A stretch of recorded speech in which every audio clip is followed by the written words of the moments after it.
peço que você abra a sua Bíblia em Jeremias capítulo 29. Jeremias capítulo 29.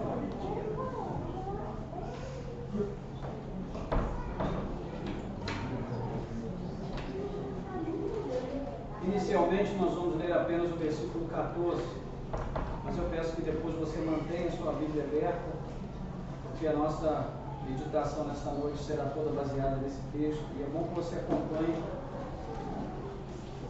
a sua própria leitura. Então, diz assim a palavra do Senhor: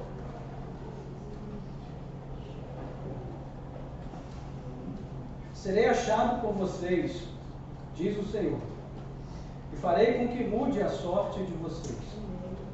Eu os congregarei de todas as nações e de todos os lugares para onde os dispersei, diz o Senhor, e trarei vocês de volta ao lugar de onde os mandei para o exílio.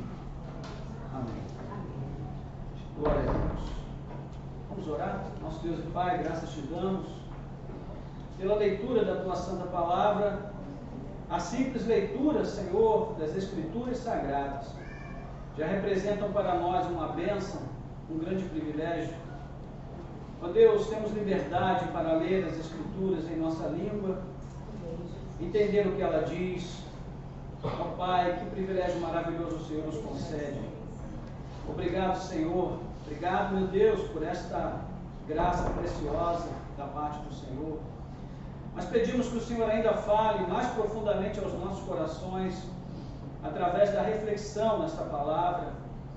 Pedimos que o Teu Espírito nos dê plena liberdade de acesso à mensagem do texto de Jeremias, a fim de que nós sejamos fortalecidos por ele, encorajados, renovados, ó Deus, também edificados, exortados.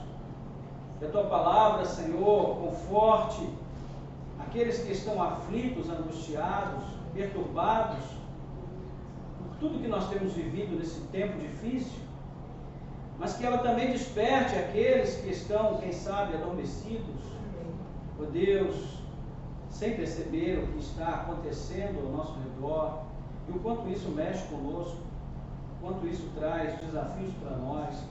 Enfim, que a Tua palavra cumpra em cada coração o bom propósito para o qual o Senhor a designou nessa noite. Nós te pedimos e te agradecemos, em nome de Jesus. Amém. Glória a Deus.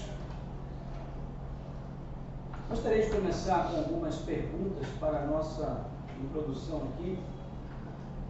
Como é que você costuma se sentir quando precisa fazer determinada coisa para o seu próprio bem, mas o que você deve fazer não é o que você deseja fazer? E há uma série de situações em nossas vidas onde nós passamos por essa experiência. São coisas que nós precisamos fazer, que nós sabemos que devem ser feitas para o nosso bem, mas nós não queremos fazer. Não é aquilo que está no nosso coração. E nós poderíamos pensar aqui numa série de coisas práticas, como regime, por exemplo, né? Tanto para perder quanto para ganhar. Exercício físico, que faz tão bem a nossa alma e é tão necessário para o nosso bem-estar, mas não é algo que o nosso corpo deseja necessariamente fazer, né? E outras coisas tantas que nós poderíamos pensar e colocar aqui como situações que nós somos levados a viver, mas que nós não gostaríamos de viver. Mas quando Deus quer que nós façamos algo que nós não queremos fazer,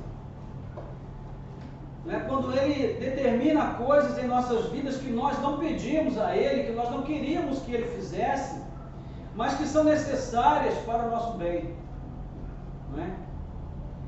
Ou quando Ele nos diz para fazer coisas que nós sabemos que devemos fazer, mas não queremos fazer, como nos sentimos? São desafios que nós enfrentamos na nossa jornada neste mundo, enquanto estamos vivendo a nossa caminhada com Deus. Então, é basicamente esse o cenário daquilo que Jeremias e o próprio povo eleito do passado estão vivendo aqui, nesse momento descrito na profecia de Jeremias. E aqui nós temos uma carta. E no verso 1, o texto vai dizer assim, acompanhe comigo aí. São estas as palavras da carta que o profeta Jeremias enviou de Jerusalém ao resto dos anciãos do cativeiro, aos sacerdotes, aos profetas e a todo o povo que Nabucodonosor havia deportado de Jerusalém para a Babilônia. Isso aconteceu depois que saíram de Jerusalém o rei Jeconias, a rainha mãe, os oficiais das autoridades de Judá e Jerusalém e os carpinteiros e ferreiros. Então, este é, de certo modo, o início da carta, a introdução da carta, a apresentação da carta em si. Nós sabemos que a deportação de Judá para o cativeiro foi feita em ondas de deportação. Não foram todos levados de uma vez só, foram vários momentos, várias ondas de deportação, até que a maioria do povo de Judá tivesse sido levado cativo para a Babilônia. Agora, nós temos um contexto que é relativo a essa carta. E eu peço que você que deixe marcado aí o texto de Jeremias e vá comigo até 2 Reis, no capítulo 24, versículos 8 a 17. 2 Reis 24, 8 a 17. Esse é basicamente o contexto da carta que Jeremias envia aos cativos na Babilônia. Então diz assim: Joaquim tinha 18 anos de idade quando começou a reinar e reinou 3 meses em Jerusalém. A mãe dele se chamava Neusta e era filha de Eunatã de Jerusalém. Joaquim fez o que era mal aos olhos do Senhor, como seu pai havia feito antes dele. Naquele tempo, os servos de Nabucodonosor, rei da Babilônia, subiram a Jerusalém e a cidade foi cercada. Nabucodonosor, rei da Babilônia, veio à cidade quando seus servos a sitiavam. Então Joaquim, rei de Judá, acompanhado de sua mãe, seus servos, seus príncipes e seus oficiais, se entregou ao rei da Babilônia, e o rei da Babilônia, no 8º ano do seu reinado, o levou cativo. Levou dali todos os tesouros da casa do Senhor e os tesouros do palácio real, e conforme o Senhor tinha dito, cortou em pedaços todos os utensílios de ouro que Salomão, rei de Israel, tinha feito para o templo do Senhor. Nabucodonosor levou cativa toda Jerusalém, bem como todos os príncipes, todos os homens valentes, todos os artífices e ferreiros. Ao todo 10.000. Ninguém ficou a não ser o povo pobre da terra. Levou cativo de Jerusalém para a Babilônia o rei Joaquim, a mãe do rei, as mulheres destes, seus oficiais e os homens príncipes da terra. O rei da Babilônia levou cativos para a Babilônia todos os homens valentes, em número de 7.000, e ainda 1.000 artífices e ferreiros, todos eles treinados para a guerra. O rei da Babilônia constituiu rei em lugar de Joaquim, o tio paterno deste, Matanias, e mudou o nome dele para Zedequias. Então voltemos lá a Jeremias 29. Esse é o contexto básico da carta que Jeremias vai escrever. É a essas pessoas, a esses cativos que foram levados para a Babilônia, que ele está escrevendo essa carta por ordem do Senhor. E no desenrolar desses acontecimentos, Jeremias está isolado. Ele é um profeta legítimo, autorizado a falar em nome do Senhor, mas um profeta isolado. Isolado porque o que ele está dizendo não é algo que agrade o povo, e o povo não quer mais ouvir a sua profecia. É claro que ele está autorizado a falar apenas aquilo que ele ouve de Deus. Ele não diz o que ele quer, mas o que Deus manda que ele diga. E o que é que Deus tem mandado profetizar? Bom, de um modo bem resumido, a sua profecia tinha basicamente 4 pontos. O primeiro ponto é que toda a terra pertence ao Senhor, toda a terra é de Deus. e ele dá essa terra e o domínio dela a quem ele quer. Seja um rei piedoso ou um rei pagão, de acordo com o propósito que Deus tem.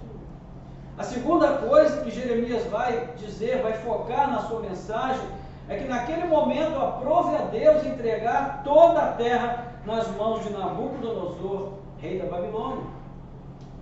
Deus o chama de meu servo.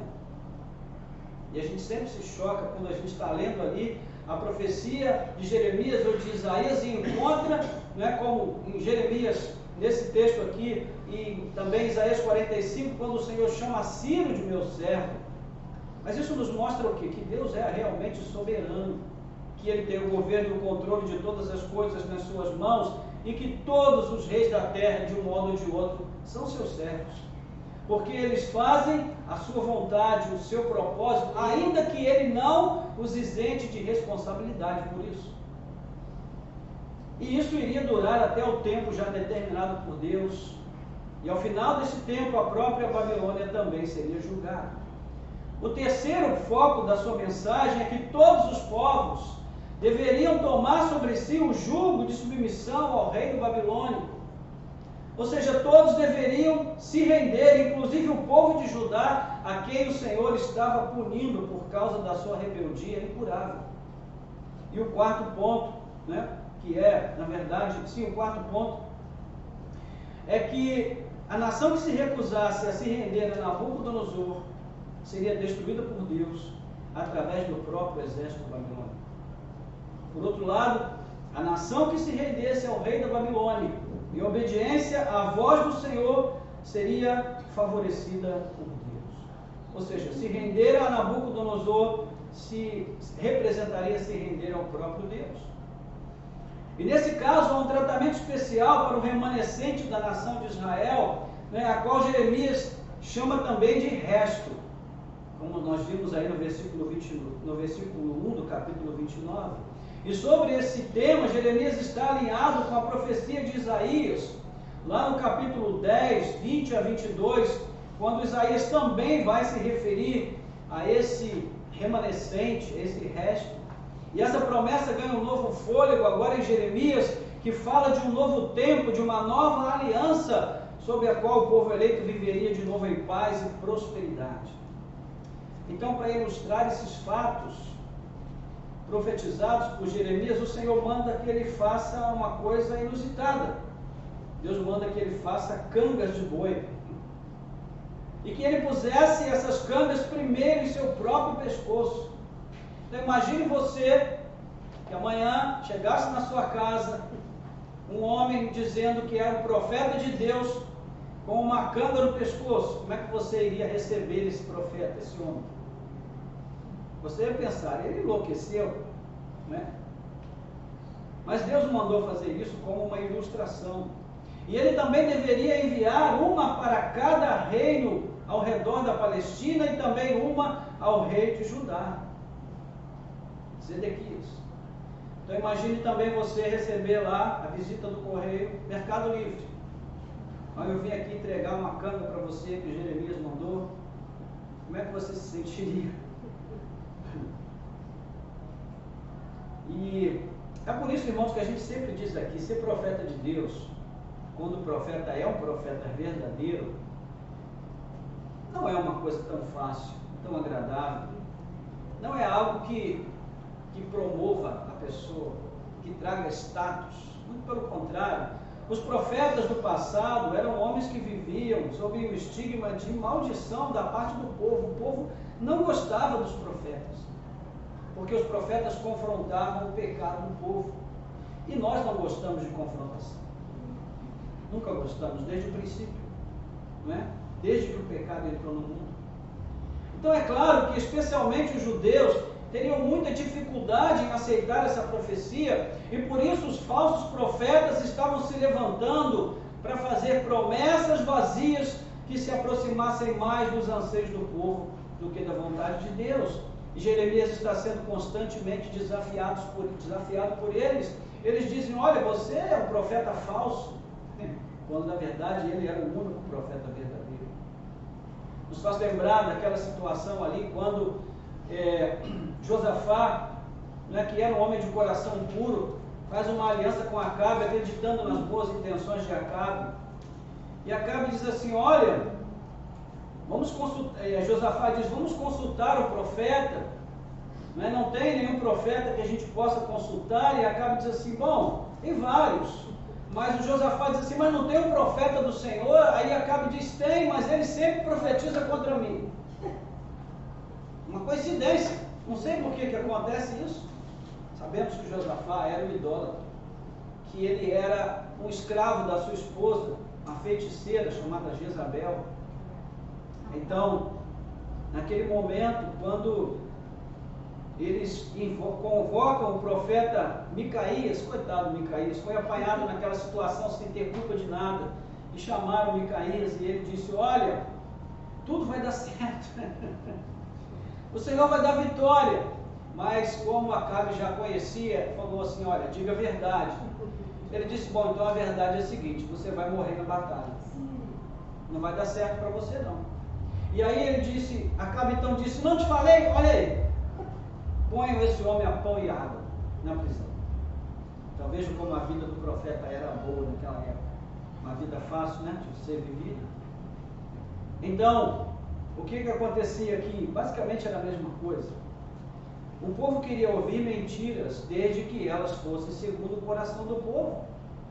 E eles estão profetizando essas coisas mentirosas que Deus não falou. E o povo, né, vem se deixando iludir por essas falsas profecias, mas o que diziam essas promessas eram coisas que Deus não mandou o profeta falar. Então os falsos profetas anunciavam coisas do tipo, não se rendam à Babilônia. Não é isso que Deus quer, né? Versículo 9 aí, quando nós vemos o texto, porque eles profetizam falsamente em meu nome, eu não os enviei, diz o Senhor. E meus irmãos, como é satisfatório para nós, que nós estamos vivendo uma situação aflitiva, e nós sabemos que Deus está, de algum modo, nos submetendo àquela situação para nos ensinar alguma coisa importante, verdadeira sobre nós e sobre a realidade que nos cerca. Mas aquilo está afligindo, está doendo, a gente está sofrendo com aquilo. E então, muitas vezes, a gente deseja que venha um profeta e diga coisas que, ainda que não sejam de Deus, possam amenizar a nossa dor, o nosso sofrimento. Só que, meus irmãos, se nós estamos na moenda de Deus, não vai haver alívio até que Ele cumpra o seu propósito nas nossas vidas. Nós já passamos bastante pelas moedas de Deus, né? Você já passou, eu já passei com a minha família, e de vez em quando a gente ainda passa. E quando nós saímos dessa experiência, ainda guardando a fé e a esperança em Deus, nós saímos fortalecidos. Nós saímos renovados, nós saímos com o nosso coração inteiro, embora a nossa alma possa estar aos pedaços. Então, o que diziam essas falsas profecias? Não se rendam ao Babilônia, o Senhor é contigo, varão. Não é isso que Deus quer. Não se renda, porque Deus não se agrada dos que se rendem. Eles diziam, o Senhor em breve quebrará o jugo do rei da Babilônia, capítulo 28, versículos 1 e 2. Durou 70 anos o cativeiro. 70 anos.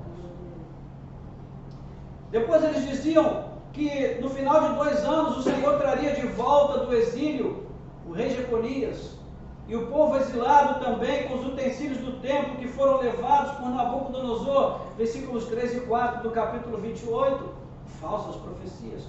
Mas não são coisas boas de ouvir? São. Então, como não acatar a falsa profecia? E em resposta ao que os falsos profetas diziam, o Senhor ordenou que Jeremias então escrevesse essa carta aos exilados, porque nessa carta ele vai dizer as suas verdadeiras palavras. E em linhas gerais, a carta vai conter o quê? Direcionamentos sobre como Israel deve viver no exílio. É isso que a gente espera, irmãos? Quando a gente está no contexto de exílio, o que a gente espera? Uma carta que diga, olha, em tanto tempo eu vou te tirar dessa situação. Mas Deus vai mandar uma carta dizendo: vou te ensinar como você tem que proceder nessa situação. Meus irmãos, é por isso que eu digo que a fé não é para os fracos. A fé não é para os que sofrem de mimimi crônico. A fé não é para aquelas pessoas que acham que a igreja, que o reino de Deus, que a vida com Cristo é um passeio no parque. Não é, irmãos. A nossa vida é uma vida muito abençoada. É uma vida que o Senhor faz prosperar de muitas formas, de muitas maneiras diferentes. É uma vida provida de tudo que nós precisamos para viver de forma digna, mas não é uma vida fácil. É uma vida que compreende muitos desafios. Mas nós nunca entramos nesses desafios ou saímos deles sozinhos. O Senhor sempre está conosco. Sempre, sempre. E isso é uma primeira verdade que é revelada aqui. O Senhor está mandando uma carta para eles, ou seja, o Senhor está dizendo: olha, eu estou com vocês, eu estou atento ao que está acontecendo aí.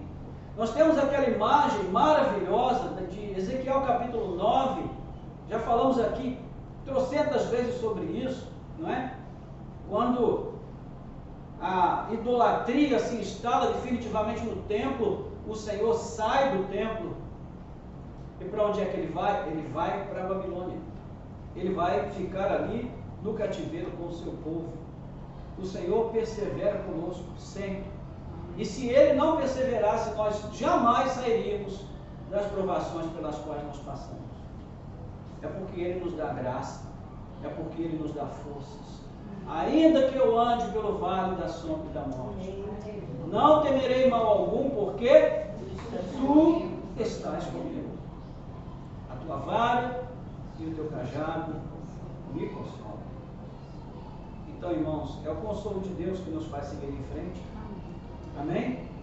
Então, versículos 3 e 7, seguindo aí no capítulo 29, diz que a carta foi levada por Elasa, filho de Safã, e por Gemarias, filho de Ilquias, os quais Edequias, rei de Judá, tinha enviado à Babilônia, a Nabucodonosor.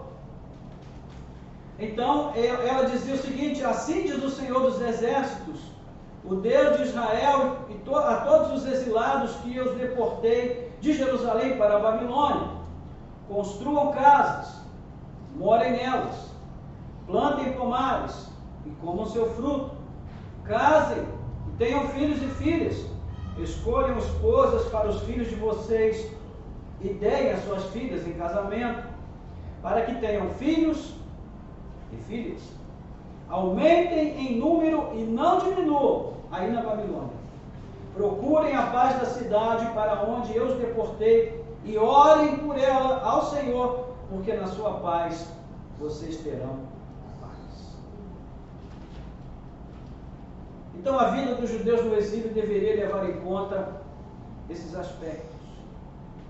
Isso significa o seguinte: primeiro, o exílio faz parte do plano de Deus para nós. Nós estamos sofrendo essa humilhação por conta dos nossos pecados. Então estamos aqui pela vontade de Deus. Segundo, o que nos cabe enquanto estivermos aqui é trabalhar duro e desfrutar do que nós produzirmos, construir casas, morar nelas, plantar, colher, casar, dar em casamento, constituir família, garantir o estabelecimento de novas gerações de judeus, perpetuar uma descendência. Então, é importante observar que, embora eles estivessem exilados, a misericórdia do Senhor permitiu que eles recebessem liberdade de prosperar na Babilônia. Algo que a gente já falou aqui também muitas vezes. De tal maneira que quando eles voltaram para Jerusalém, muitos judeus não quiseram voltar. Então era o contexto de prosperidade que o Senhor permitiu que eles alcançassem lá. E terceiro, mesmo longe do templo, os exilados deveriam guardar a fé e praticá-la por meio da vida devocional. Inclusive, orando e intercedendo pela paz da Babilônia. Isso não soa paradoxal? Sim, e é. E aqui nós encontramos o contexto do Salmo 137. Às margens do rio da Babilônia, nos assentávamos e chorávamos, nos lembrando de Sião. Porque aqueles que nos levaram cativos nos pedem que nós cantemos as canções de Sião, mas como poderíamos cantar as canções de Sião em uma terra estranha?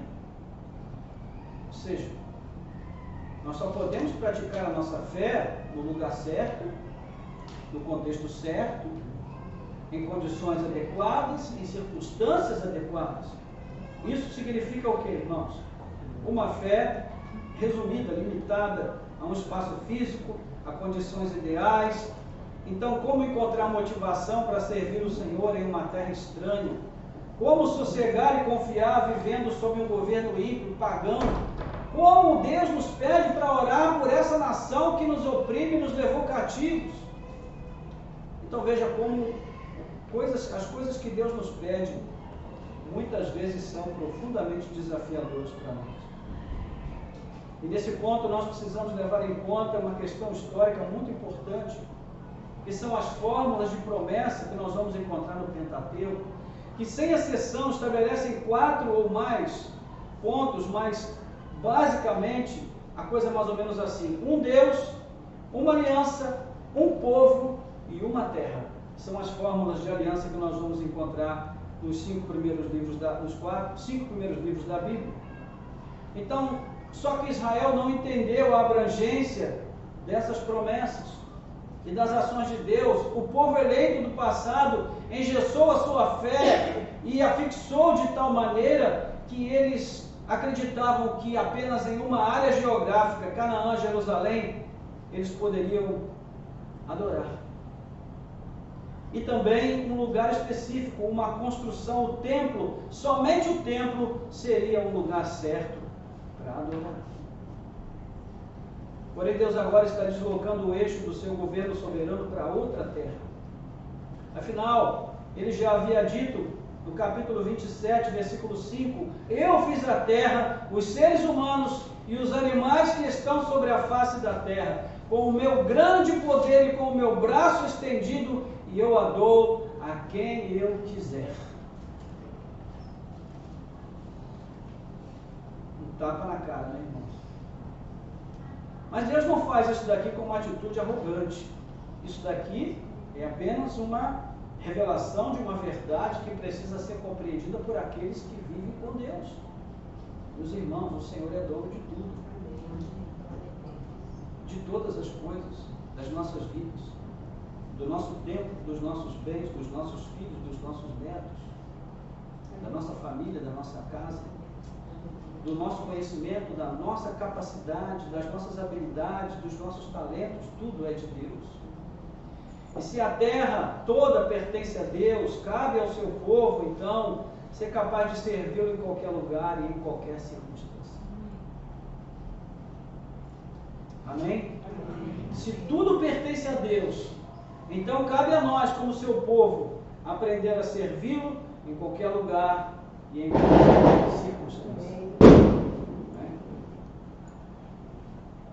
E sendo assim, trata-se de uma questão inclusive de inteligência, porque se eu estou vivendo numa terra, ainda que não seja a minha pátria, o mais sensato a fazer é trabalhar nessa terra para gerar progresso, é interceder para que nela haja paz, porque o meu bem-estar também depende disso, né? Uma das coisas mais insensatas que nós fazemos como povo brasileiro é praticar o nosso segundo esporte, que é falar mal do governo. É o nosso segundo esporte predileto.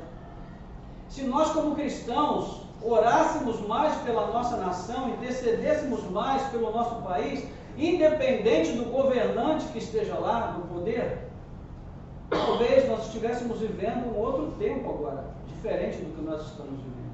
Talvez.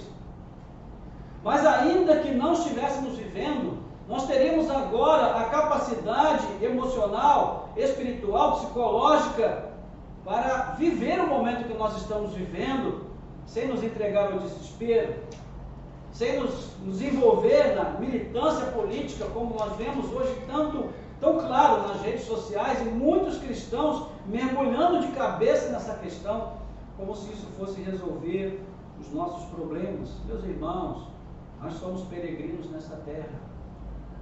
A nossa pátria não é aqui. nós somos cidadãos dos céus. Amém? Estamos aqui apenas passando um tempo, mas não demora, e nós ouviremos o chamado. E então nós iremos para o nosso lar. E tudo isso daqui terá sido apenas uma lembrança, um momento, um breve tempo que nós passamos sendo aperfeiçoados por esse Deus que está nos preparando para algo muito maior e melhor. Então sim, nós queremos viver com bem-estar, com saúde, queremos, até porque essa é a única forma de vida que nós conhecemos no momento. Queremos o bem dos nossos entes queridos, dos nossos filhos, netos, daqueles que amamos, queremos sim, claro, devemos orar e trabalhar por isso sempre, mas precisamos saber, irmãos, que a nossa existência nesse mundo tem um tempo determinado, uma data de validade. Então, revendo as metas estabelecidas aqui, nós temos a primeira diretriz proposta pela carta de Jeremias para o povo de Deus, para que esse povo vivesse bem, mesmo em condições tão adversas. E essa primeira diretriz tem 2 pontos básicos. Primeiro, que eles aumentassem em número e não diminuíssem. E como isso deve ser entendido por nós? Trabalhar pela expansão da família de Deus na terra, onde o Senhor nos colocou. Nós temos falado disso há 2 domingos seguidos na escola bíblica. Hoje de manhã falamos e no domingo passado também falamos pela manhã. Da nossa responsabilidade, do nosso dever de trabalhar pela expansão da família de Deus deste mundo, onde o Senhor nos colocou. E para isso, irmãos, nós precisamos cada vez mais de sabedoria, discernimento, inteligência. Porque cada vez se torna mais complicado, mais difícil, mais desafiador falar de Jesus, não é? Ainda hoje uma pessoa que da igreja me mandou um texto falando sobre a proibição de uma cidade em São Paulo, proibindo que nas escolas se usassem frases que remetessem à fé ou à religião, tipo Deus te abençoe. A intolerância religiosa está crescendo no mundo. Ela está chegando também aqui no nosso país. E isso vai se tornar, irmãos, com o tempo cada vez mais intenso, cada vez mais presente nas nossas vidas. E nós vamos precisar cada vez mais de inteligência, sabedoria, discernimento e sensatez para pregar o Evangelho. E eu pergunto para você, essas coisas são abundantes na igreja de hoje? Sensatez, sabedoria, discernimento, tato? Não são. Infelizmente não são. O segundo ponto aqui que está em foco, nessa primeira diretriz, é fazer da intercessão um hábito.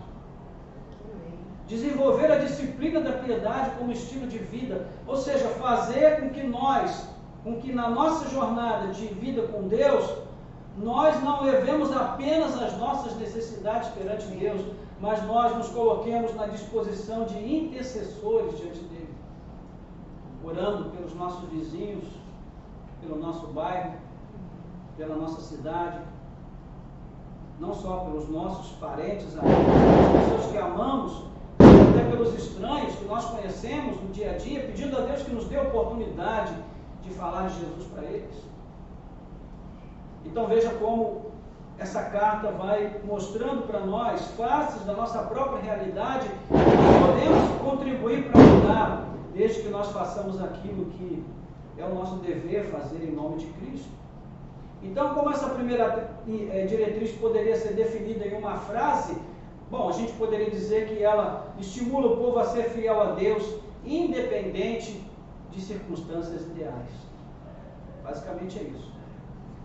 Então, o texto segue com os versos 8 e 9, onde nós vamos ler assim: porque assim diz o Senhor dos Exércitos, o Deus de Israel, não deixem se enganar pelos profetas e adivinhos que vivem no meio de vocês, não deem ouvidos aos sonhadores que sempre sonham segundo o desejo de vocês. Olha só. O sonho dos sonhadores, por coincidência, sempre bate com os desejos do povo. Não deem ouvidos aos sonhadores que sempre sonham segundo os desejos de vocês. porque eles profetizam falsamente em meu nome. Eu não os enviei, diz o Senhor. Meus irmãos, a responsabilidade que recai sobre quem ouve a palavra de Deus é tão grande quanto a responsabilidade que recai sobre quem prega. É isso que o texto está nos ensinando. A carta de Jeremias está chamando a atenção do povo. Olha, prestem atenção para quem vocês estão dando ouvidos. Fiquem atentos. Ela traz essa advertência em relação à ameaça do falso profetismo, não é? O que é que está no centro dessa questão? Duas coisas são reveladas aqui. A primeira delas é que esses profetas que estão prometendo solução rápida e indolor são falsos. Não são profetas do Senhor. Isso deve ficar bem claro. E nós, povo evangélico, infelizmente, nós desenvolvemos uma certa... Como é que eu vou dizer? Nós desenvolvemos uma certa compreensão distorcida da realidade, que nos faz muitas vezes olhar para os líderes, para os pastores, para os profetas, como se eles fossem infalíveis. Ou como pessoas, personalidades míticas, que estão num nível acima da nossa humanidade limitada e frágil, como se eles fossem muito mais do que nós somos. Isso, irmãos, é um mito. Os pastores, os líderes, os bispos, os profetas, os servos de Deus, todos eles são apenas de carne e osso, como todo mundo. Frágeis, sujeitos a tentações, a pecados, a falhas, sujeitos a deixar que os seus corações sejam levados pelo interesse, pela necessidade pessoal, e muitas vezes eles acabam se deixando levar pelo impulso de falar o que o povo quer ouvir e não o que Deus quer que o povo ouça. Então, essa é a coisa importante. A gente precisa ter a coragem de identificar os falsos profetas e tratá-los como falsos profetas, ou seja, não emprestar o nosso ouvido a eles, né? A segunda coisa que esse texto também vai nos ensinar, essa porção da carta, que além disso, né, há uma outra questão que está no cerne desse problema, que é o quê? Os desejos do coração do povo. Os desejos do coração do povo são diferentes do que Deus deseja para eles. Então ele diz, não se deixe enganar pelos falsos profetas e adivinhos que vivem no meio de vocês. Eu, sonhadores, que sonham sempre segundo o coração de vocês. Então, no fim de tudo, a falsa profecia só prospera onde existem pessoas que acolhem o falso profeta. Às vezes as pessoas dizem, mas a igreja tal é uma igreja que engana as pessoas. Sim, ela engana porque existem pessoas que querem ser enganadas e vão lá para serem enganadas. Se não houvessem essas pessoas, essa igreja enganaria alguém? Não enganaria ninguém. Então, a falsa profecia só prospera onde existe um povo que quer ouvir coisas falsas segundo os desejos dos seus corações. Ou seja, o falso profeta não é a causa da rebeldia do povo, mas é o efeito dos desejos maus do coração do povo. E sabe como a coisa se inverte quando a gente começa a analisar com frieza e com detimento aquilo que está acontecendo aqui? Então surge nesse ponto dois princípios-chave para que Israel possa sobreviver ao tempo do exílio. O primeiro é conhecer a Deus, aprender a identificar a voz de Deus, como Deus fala e o que Ele fala. Isso, irmãos, é fundamental. Como Deus fala e o que Ele fala. Deus tem um modo muito específico e distinto de falar na Bíblia. Ele fala sempre por meio de porta-vozes autorizados. E esses instrumentos humanos pelos quais Deus fala, eles podem ser identificados pelo seu testemunho de vida, de fé, de fidelidade a Deus e aos propósitos de Deus. Veja o que o próprio Jesus diz sobre João Batista. Jesus diz, olha, entre os nascidos de mulher, não há ninguém como João Batista. embora ele tenha vivido uma vida tão curta e tenha exercido um ministério tão breve, né, Jesus trata João Batista como o maior de todos os profetas. E o testemunho de João Batista dava a credibilidade que ele necessitava para ser ouvido, né, o que acabou redundando nesse elogio de Jesus. Então, ainda que Deus tenha falado de outros modos, especialmente no Antigo Testamento, e falou, a sua palavra vem preferencialmente por meio desses agentes escolhidos. E mesmo quando Deus fala de modos específicos, nós precisamos aprender a ouvir se é Deus que está falando. Olha o exemplo de Samuel, né? Ele estava lá dormindo e aí ele ouviu Samuel. E aí ele foi lá e disse: Eli, está me chamando, sacerdote. E aí ele disse: não, pai, te chamei, estou aqui no meu sono, você veio me acordar às horas da madrugada. E aí no outro dia o Senhor vai de novo e fala: Samuel. E aí ele vai de novo lá. Aí o Eli percebeu que Deus estava falando com Samuel e chamando ele. E aí ele disse: olha, quando você ouvir a voz agora te chamando, diga: Senhor, eis-me aqui, fala que o teu servo está escutando. Ou seja, nós precisamos aprender a ouvir a voz de Deus, aprender a discernir quando Deus está falando. Mas na nossa perspectiva hoje nós sabemos, né, que Deus fala preferencialmente por meio de agentes escolhidos, e para nós cristãos a voz de Deus mais clara e inconfundível é a voz do seu Filho amado. Hebreus capítulo 1, versículo 1. Tendo Deus outrora falado muitas vezes aos nossos pais de muitas maneiras, hoje Ele nos fala por meio do Filho a quem constituiu herdeiro sobre todas as coisas. Então, primeira coisa importante, identificar a voz de Deus. A segunda coisa é saber o que Deus fala. O Senhor, Ele também tem uma palavra bem específica. Ele sempre fala com base na sua aliança. E tudo que Ele diz está ligado a esse referencial. E ainda que as suas palavras não sejam o que nós queremos ouvir, elas sempre serão o que nós precisamos ouvir dentro do seu plano para nós, que está relacionado à sua aliança com o seu povo. Meus irmãos, o plano de Deus na sua vida, na minha vida, nas nossas vidas, não começou no dia que a gente entregou a vida a Jesus. Quando você entregou sua vida a Cristo, foi apenas mais uma etapa do processo que Deus começou na sua vida antes de você nascer. Olha o que o Senhor diz para Jeremias, o próprio profeta sobre o qual nós estamos lendo, não é? Jeremias falou: Senhor, eu sou apenas um menino, o Senhor está me chamando para a obra. E ele disse: Jeremias, antes de você nascer, meu filho, eu já te conhecia e já havia constituído você o profeta das nações. Então eu digo para você, você não escolheu Deus, foi Deus que te escolheu. E Ele escolheu você no ventre materno, Ele te separou, Ele disse: você é meu, e pronto, acabou. Daí para frente, irmãos, são apenas desdobramentos. A maneira como isso vai acontecer, como isso vai se materializar, como isso vai se efetivar, tanto faz. O que importa é que o Senhor nos chamou e nos constituiu como servos a seu serviço desde o ventre materno. Não é maravilhoso isso? A segunda coisa importante aqui é ter na palavra de Deus uma regra para a vida.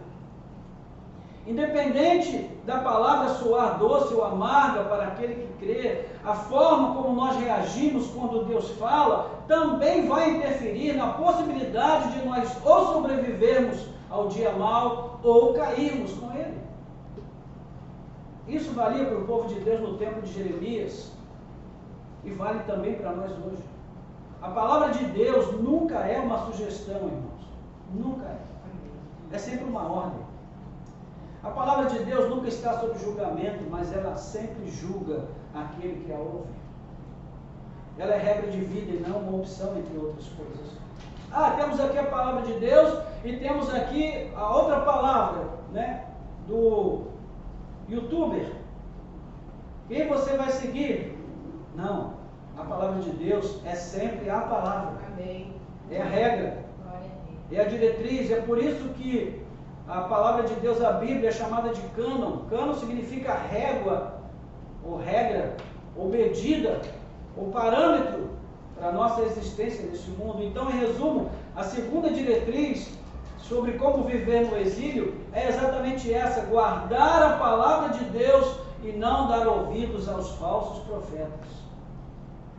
Guardar a palavra de Deus e não dar ouvidos aos falsos profetas.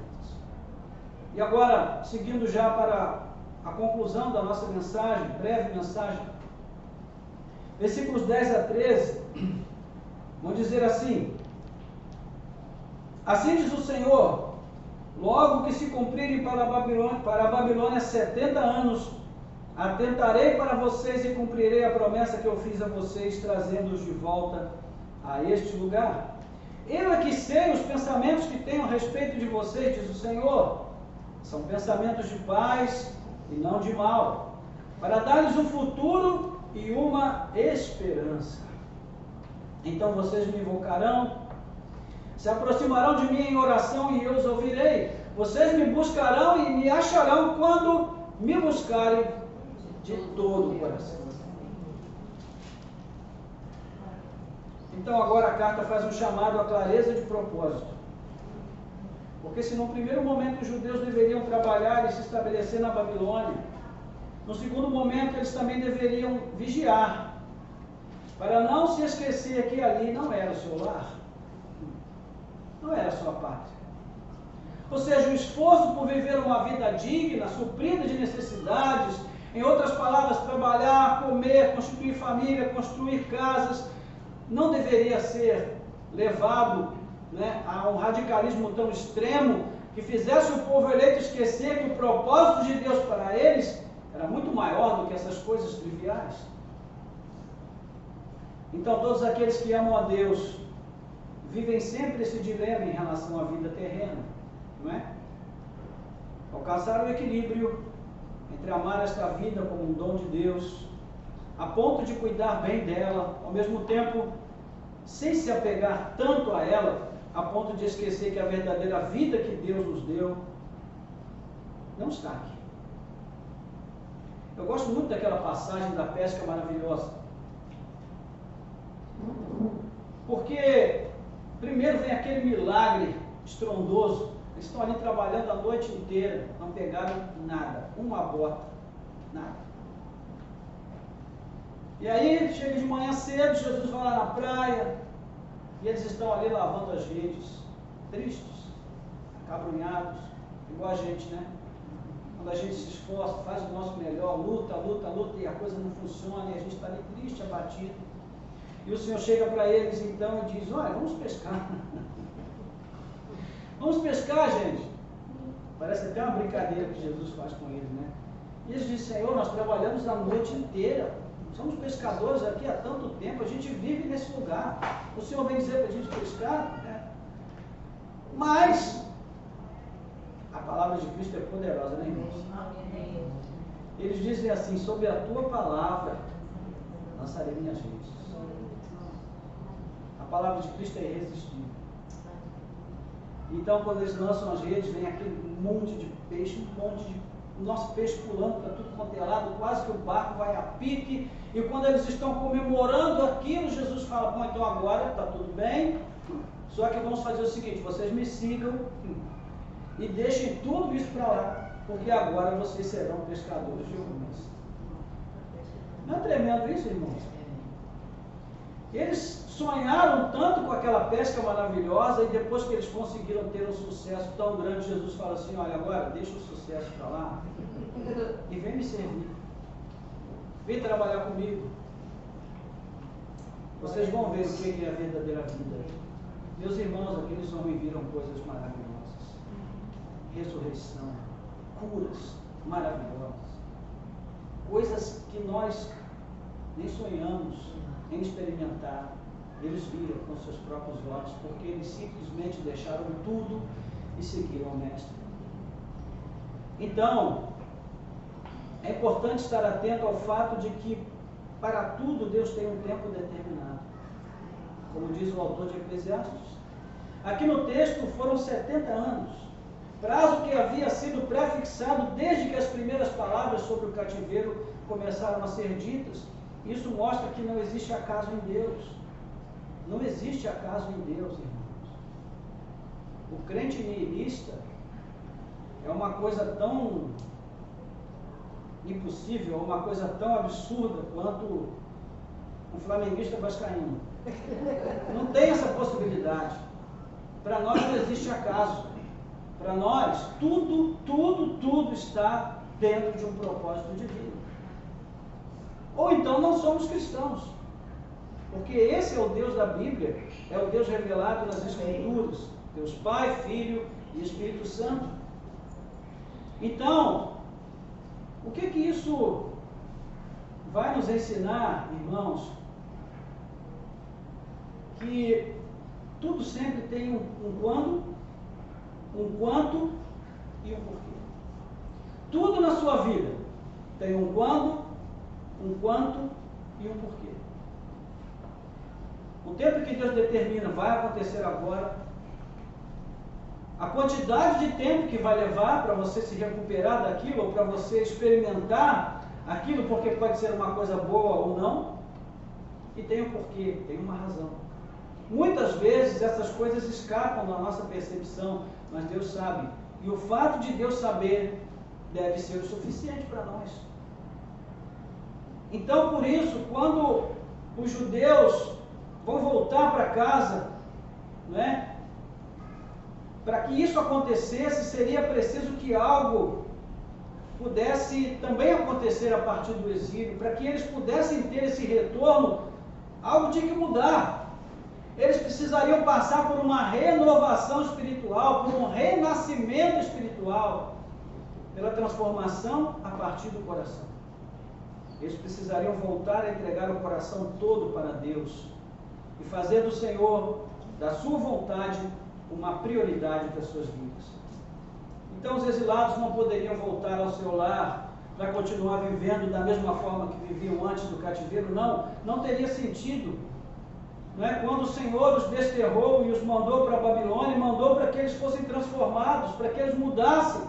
Então o futuro e a esperança do povo estão ligados à restituição de uma genuína relação com Deus. E embora as palavras de Jeremias soassem tão duras e aparentemente cruéis, em alguns momentos o Senhor diz: eu é que sei que pensamentos tenho a respeito de vocês, diz o Senhor. São pensamentos de paz e não de mal, para dar-lhes um futuro e uma esperança. Então eu digo para você que está passando aí por suas lutas pessoais, você que está passando pelo seu próprio deserto, receba essa palavra de Deus ao seu coração nessa noite. Os pensamentos que o Senhor tem a teu respeito não são para o teu mal. Não são pensamentos de destruição, de morte, não. São pensamentos de vida, de paz, para te dar um futuro e uma esperança. Meus irmãos, Deus sempre quer o melhor para nós. Mas a forma como Ele planeja nos levar a isso, nem sempre é agradável. Isso vale para todos aqueles que creem em Deus e que fazem dele o seu refúgio. Por mais que o Senhor permita dores e tribulações em nossa jornada terrena, irmãos, Ele jamais deseja o nosso mal. Pelo contrário, o que Ele busca é sempre o nosso bem. Mas o nosso bem nem sempre é aquilo que nós queremos e ao que nós nos apegamos. Não é? O que desejamos nem sempre é para o nosso bem. E o nosso bem nem sempre é o que desejamos. Porque Deus sabe realmente o que é bom para nós ou o que não é bom para nós. E aqui nós temos a terceira diretriz: é sempre necessário manter o foco na fé. E a busca de uma nova transformação do coração, de novo, visando uma genuína vida em plenitude com Deus. Meus irmãos, nós precisamos ser transformados todos os dias. Amém. Porque todos os dias o nosso coração tem a tendência natural de fugir de Deus, de se esconder dele. Porque o nosso coração é mau, ele é enganoso. Jeremias vai dizer isso no capítulo 17. Ele nos prega peças. Nós não podemos confiar nele. E por fim chegamos ao nosso verso 14, que nós lemos inicialmente aqui, vamos fechar a nossa mensagem. O Senhor diz: serei achado por vocês, diz o Senhor, e farei com que mude a sorte de vocês. Eu os congregarei de todas as nações e de todos os lugares para onde os dispersei, diz o Senhor.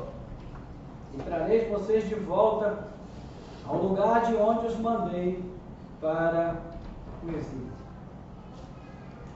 Eis aqui a resposta do Senhor ao caminho de arrependimento, a verdadeira conversão e quebrantamento do coração.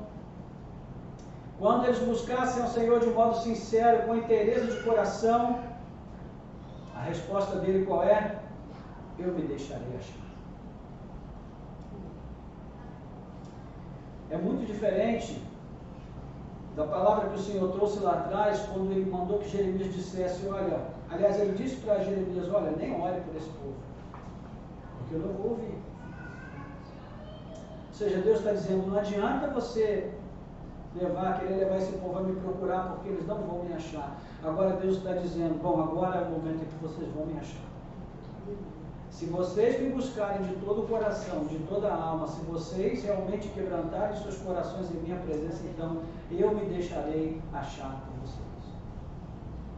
E meus irmãos, olha, se Deus não quiser ser achado, ninguém vai achar.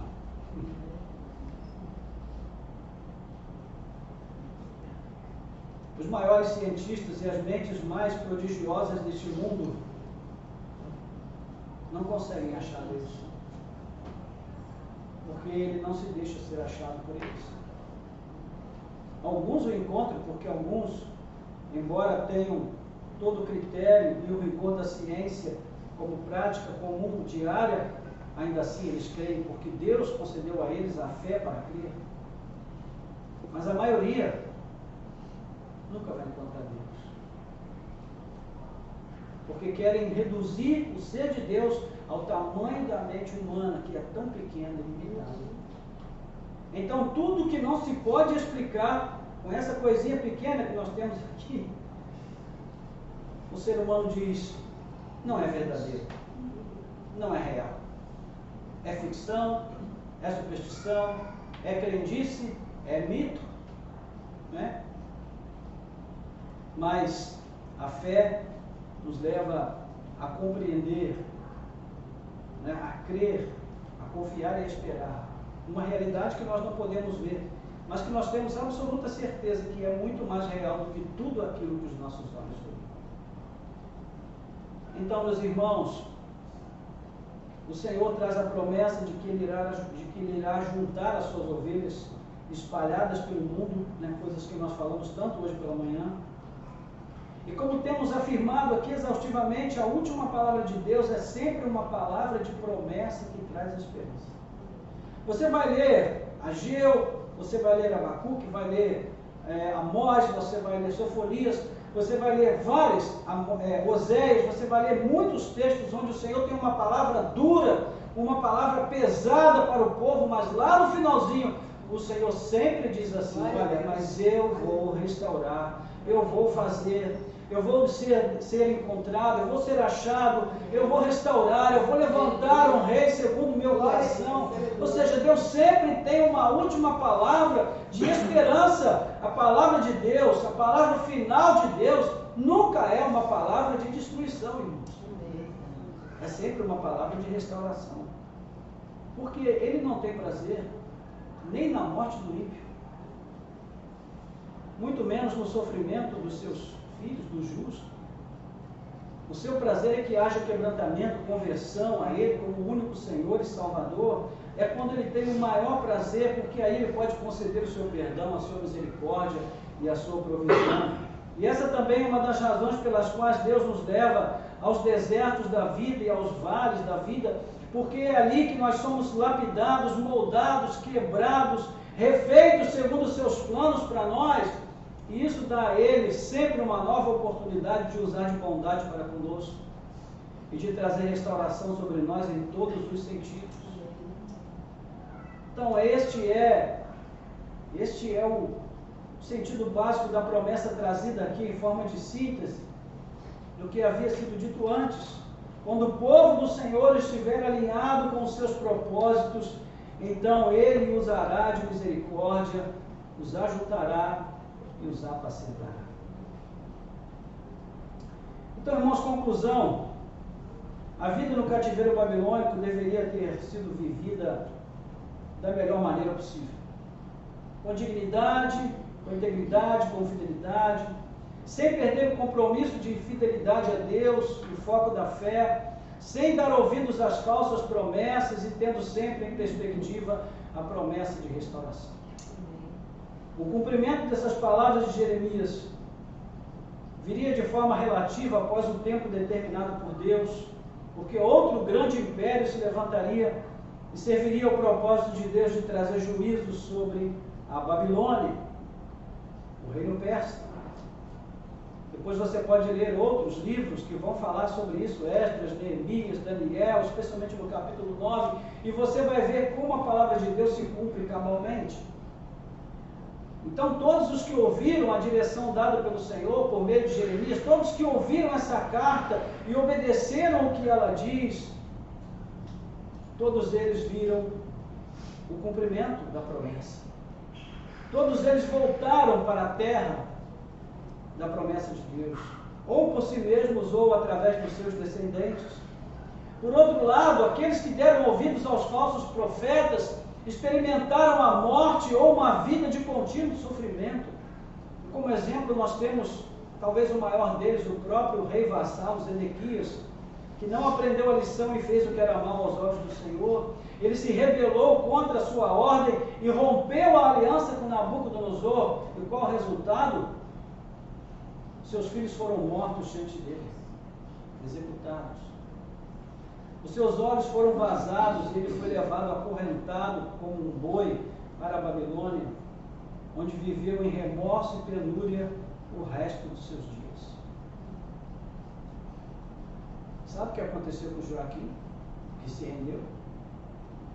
Você pode ler no finalzinho do livro de Reis, 2 Reis. Ele ficou preso, mas ele viveu uma vida relativamente digna. E no fim, um dos reis babilônicos permitiu que ele se sentasse à mesa do rei e comesse com ele. Sabe o que isso significa? Que Deus não havia encerrado a sua história com Judá. Ainda havia uma história a ser vivida. Haveria um novo tempo, porque o remanescente foi preservado. Não é? Então, Deus é esse Deus de recomeços, irmãos. Amém. Por isso, a história de Deus na nossa vida nunca termina. Entende? Quando você chega naquele fundo do poço que você diz, agora acabou tudo. Deus está lá pensando, bom, agora vamos começar. Vamos recomeçar. Amém. E de que maneira essas palavras de Jeremias nos afetam? O que Deus está nos ensinando por meio desse texto para responder essas perguntas? Nós precisamos fazer outra pergunta. Como Jesus lidou com tudo isso?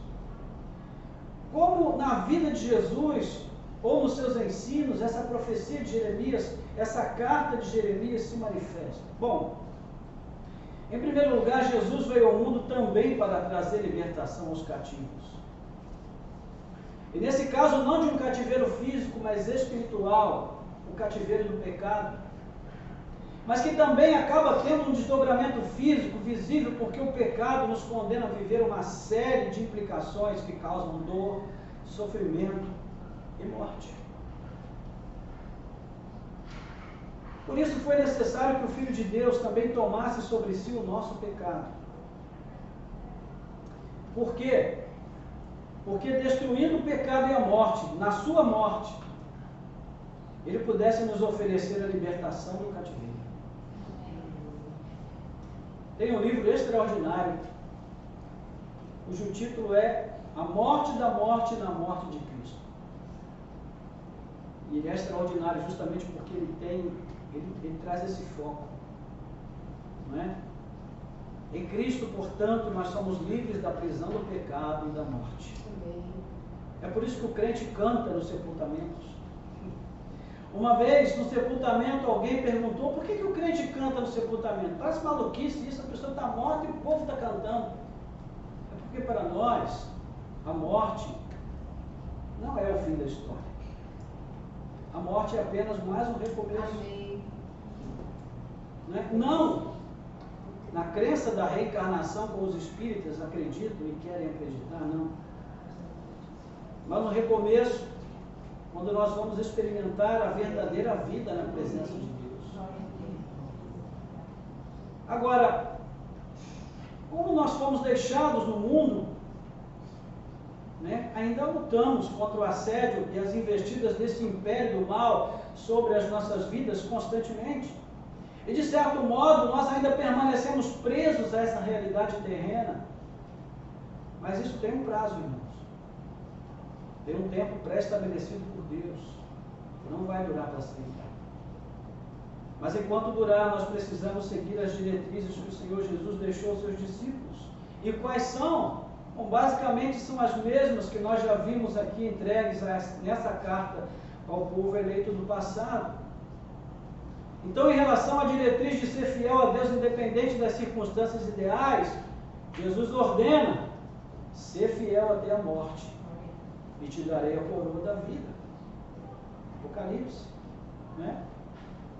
capítulo 2, se não me engano, versículo 10.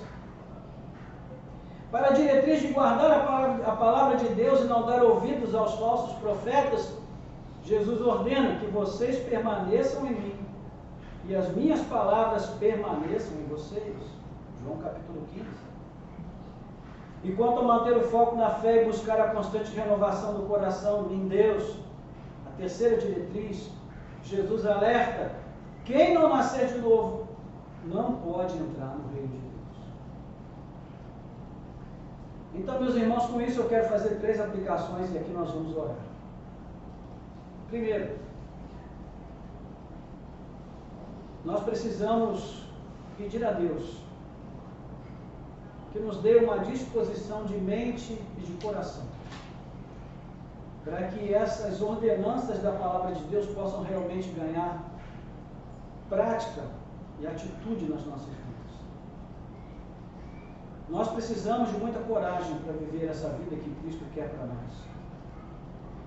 E essa disposição da mente e do coração são essenciais.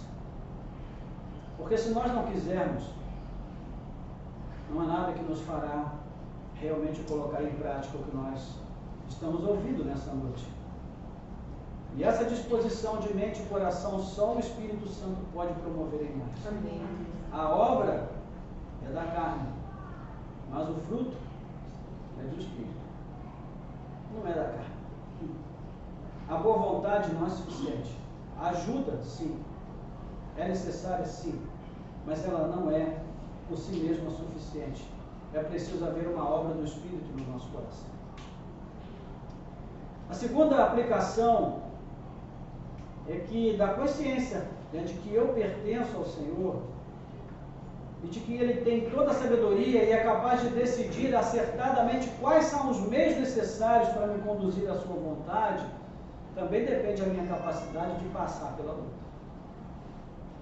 Porque se eu começar a dar ouvido àqueles falsos profetas que sempre vêm e estão dizendo assim: olha, é o diabo que está fazendo isso aí na sua vida, começa a repreender, meus irmãos, mesmo que seja o diabo, ele não pode fazer nada que Deus não permita que ele faça. Vemos a experiência de Jó, não é? E depois que Jó passou por tudo aquilo, no fim ele disse o quê? Antes, eu só conhecia de ouvir falar, mas agora, os meus olhos te veem. É claro que ele estava falando dos olhos da fé, dos olhos da alma. O que a maioria foca na experiência de Jó? No final o Senhor restituiu tudo triplicado para ele, ou quadruplicado. Mas essa não é a ênfase. A ênfase é a transformação do coração de Jó. E por fim, irmãos, nós precisamos também buscar no Senhor esta certeza de que mesmo vivendo em uma terra de impiedade, sob o governo ímpio, Deus é capaz de promover e de produzir os recursos para que aqueles que são seus vivam de forma digna, com alegria e com paz. Então, se por acaso um dia acontecer de você viver nesse país sendo governado por um governante ímpio, mau, que quer destruir o país, se isso acontecer um dia, não desanime, não perca a sua fé, não deposite a sua fé no governante, porque ele é um homem mau, ele não teme a Deus, mas Deus pode usar esse governante para punir esse país, se caso esse país for um país idólatra. Se porventura nesse país houver uma igreja que está entrando num caminho de apostasia de forma acelerada, então Deus pode trazer juízo sobre essa nação através de um governante ímpio, mas ele só está ali fazendo a vontade de Deus. Vai responder por isso? Sim. Então qual é o papel da igreja? O papel da igreja é fazer aquilo que a palavra de Deus está trazendo para nós nessa noite. Ore, interceda, espere em Deus, confie no Senhor, trabalhe para aumentar a família de Deus, para que ela não diminua, mas aumente, né?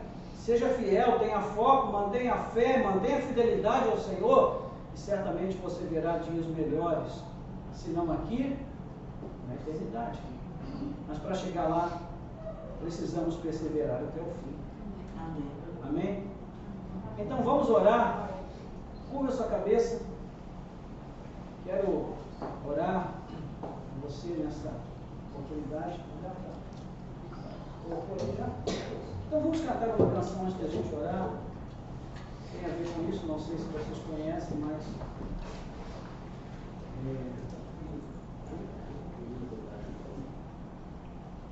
Yuri, coloca para nós ali uma canção. Nós vamos cantar essa canção que tem tudo a ver com o texto que nós acabamos de compartilhar. E depois nós vamos orar também em relação a isso.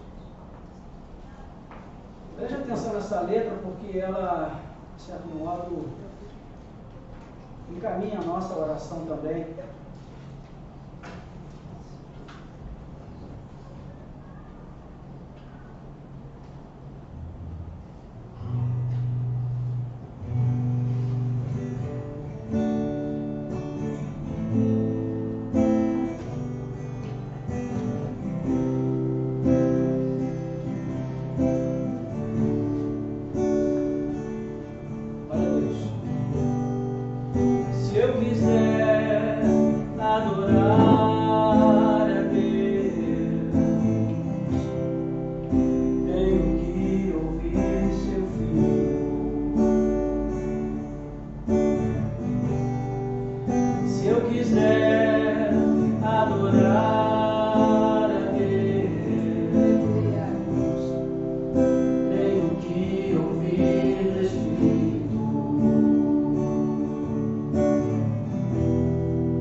aprender a ouvir.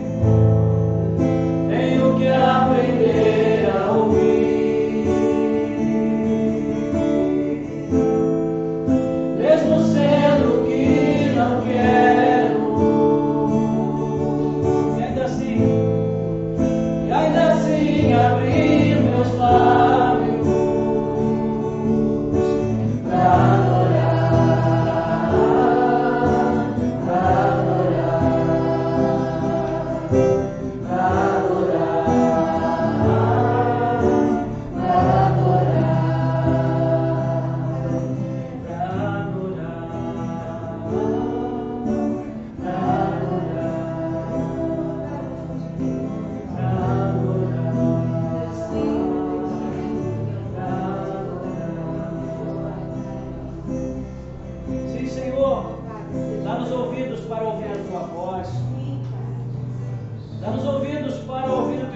para entendê-lo, para entender o que Ele nos diz, a Sua palavra. Dá-nos ouvidos para ouvir o Teu Espírito, Senhor, quando Ele fala conosco e quer nos guiar no caminho da Tua vontade, dos Teus propósitos para nós. Senhor, como é difícil nos submeter à Tua vontade, quando muitas vezes o que o Senhor quer não é o que nós queremos. O que o Senhor deseja para nós não é o que nós desejamos. E o caminho que o Senhor nos manda trilhar não é aquele no qual nós desejamos andar. Mas, Senhor, só existe alguém que é plenamente sábio, perfeitamente detentor de toda a verdade, de todo o conhecimento. Somente o Senhor, Deus. Nossa mente é limitada. Ó Deus, o nosso coração nos engana, os nossos olhos nos traem, e muitas vezes nós somos levados muito mais pelo que vemos do que pelo que cremos. Então, Senhor, não permita que nós nos deixemos enganar, primeiro pelo nosso próprio coração, e depois pelos falsos profetas, que estão sempre prontos a nos dizer o que queremos ouvir, Senhor. Fazendo carinho no nosso ego, acariciando a vaidade do nosso coração, nos impedindo de enxergar a verdade sobre nós, sobre a realidade que nos cerca, sobre os desafios que enfrentamos e sobre a necessidade fundamental de nos submetermos à Tua vontade. Senhor, nesse tempo de quebrantamento, nesse tempo em que nós estamos nos preparando para celebrar a Páscoa do Senhor, nós te pedimos que o Senhor nos leve para esse caminho da submissão à Tua vontade, que nós possamos aprender, Senhor, a olhar para Ti como o Senhor, o soberano sobre as nossas vidas, que no nosso coração não haja, Senhor, outro trono, que não haja outro lugar, que não seja o trono e o lugar consagrado para a glória e honra do Teu santo nome, onde o Senhor há de se sentar e governar as nossas vidas e determinar o curso da nossa história, do nosso caminho, das nossas escolhas. Ajuda-nos, Senhor, a nos submetermos à Tua palavra, que ela seja, Senhor, a palavra das nossas vidas, que ela seja, ó Deus, a diretriz para o nosso caminho e nós possamos seguir nos rumos que ela determina para nós. E não naquilo que o nosso coração vaidoso deseja, Senhor. Pai, ajuda-nos, ó Deus, a vivermos uma vida alinhada com os Teus propósitos, de tal maneira que a nossa vontade possa encontrar a Tua vontade. E nesse sentido nós possamos viver uma vida alegre, Senhor, e realizada neste mundo, porque, Senhor, não há alegria nem realização aqui quando nós buscamos apenas o que nós queremos, porque o nosso coração nunca vai se saciar de desejar coisas que ele ainda não tem, que ele ainda não possui. Mas o Senhor traz plena satisfação para nós, nos dando aquilo de que realmente precisamos, trazendo a prosperidade bíblica sobre as nossas vidas, que é justamente a ausência de necessidade do que nós realmente precisamos para viver uma vida digna, uma vida suprida das necessidades básicas, uma uma vida honesta, decente, uma vida ética, uma vida abençoada e abençoadora, Senhor. Então, leva-nos por esse caminho de quebrantamento, Pai amado, e ajuda-nos, ó Deus, a nos submetermos ao poder e à eficácia da Tua Palavra. Que nós busquemos em Ti a cada dia, Senhor, os meios, os recursos, ó Pai, uma disposição de mente e coração que nos leve a buscar, Senhor, esse direcionamento que a Tua Palavra traz para nós nessa noite. Ajuda-nos, ó Deus, a nos armarmos e a nos revestirmos de uma consciência plena de que nós somos do Senhor, de que o Senhor é o dono das nossas vidas, porque Tu nos compraste com o preço do sangue de Teu Filho amado, Jesus Cristo. Dessa forma o Senhor tem todo o direito de fazer das nossas vidas aquilo que Te apraz, aquilo que está no Teu coração. E cabe a nós nos submetermos humildemente e dizer: Senhor, que a Tua vontade seja feita, assim na terra como no céu. Mas Deus, leva-nos também a certeza de que mesmo vivendo numa terra de iniquidade, sob o governo ímpio e perverso, mesmo aqui nessa circunstância, o Senhor pode nos levar ao caminho da prosperidade, a prosperidade espiritual, emocional, psíquica, também material, que nós precisamos para uma vida decente, uma vida honesta, uma vida, Senhor, abençoada por Ti. Mas, sobretudo, Pai, o crescimento e o progresso espiritual, onde nós aprendemos a conhecer mais e mais do Senhor a cada dia, buscando, Senhor, uma renovação da nossa fé e da nossa esperança a todo o tempo, para que não nos acomodemos onde já nos encontramos, mas possamos buscar um lugar ainda melhor, na comunhão e no conhecimento do Senhor.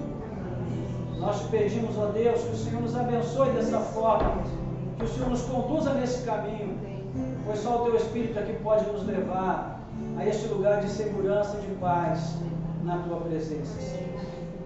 Que nós possamos guardar no coração as palavras dessa carta, pois ela não é somente para o Teu povo no passado, mas em todo o tempo, Senhor. Que o Teu nome seja glorificado. Nós Te pedimos e Te agradecemos, em nome de Jesus. Amém. Amém. Louvado seja Deus. Muito bem, irmãos, estamos